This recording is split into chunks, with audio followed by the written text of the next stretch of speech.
ঢাকার ধামরায়ে বংশী নদীর ওপর নির্মিত বেইলি সেতুর সংস্কারের অভাবে মরণ ফাঁদে পরিণত হচ্ছে। ঝুঁকিপূর্ণ এই সেতু দিয়ে প্রতিদিন চলাচল করছে ২০ থেকে ২৫ হাজার মানুষ।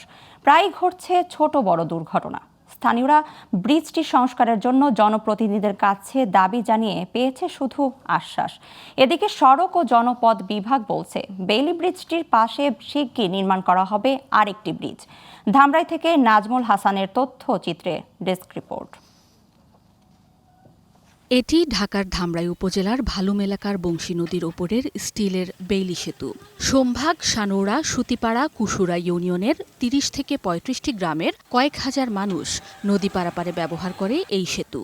চলাচল করে ছোট বড় যানবাহন। তবে সংস্কার ও রক্ষণাবেক্ষণের অভাবে ২২ বছরের পুরনো জরাজীর্ণ সেতুটি এখন চরম ঝুঁকিপূর্ণ। পাটাতন দুর্বল হয়ে গেছে, অনেক অংশে ভেঙে পড়ার উপক্রম। ভারী যানবাহন চলাচলের কারণে ঝুঁকি বাড়ছে, প্রায়ই ঘটছে দুর্ঘটনা। আমাদের এই ব্রিজটা অত্যন্ত ঝুঁকিপূর্ণ ব্রিজ। আমাদের এই ব্রিজ দিয়ে প্রায় শতাধিক গ্রামের মানুষ যাতায়াত করে, প্রায় ১৫ থেকে ২০ হাজার মানুষ। এটাই হচ্ছে আমাদের দুই পাশের একমাত্র যোগাযোগ মাধ্যম। ব্রিজটা ভাঙা ছড়া ব্রিজের জন্য যাইতে পারি না।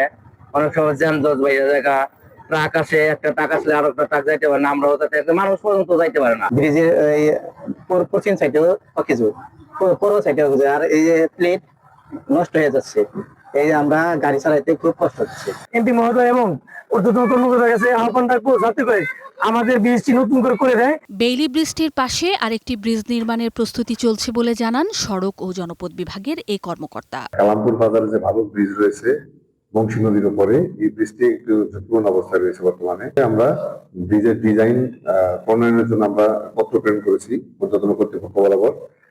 তো আশা করছি আমরা এই প্রসেস শেষ হওয়ার পরে আমাদের এই ব্রিজ নতুন ব্রিজ করতে পারবো ইনশাল্লাহ এই অর্থ বছরে। শুধু আশ্বাসই নয়, বংশী নদীর ওপর শিগগির ঝুঁকিপূর্ণ বেইলি ব্রিজটি সংস্কার কিংবা নতুন সেতু নির্মাণের দাবি এলাকাবাসীর। Global television news desk.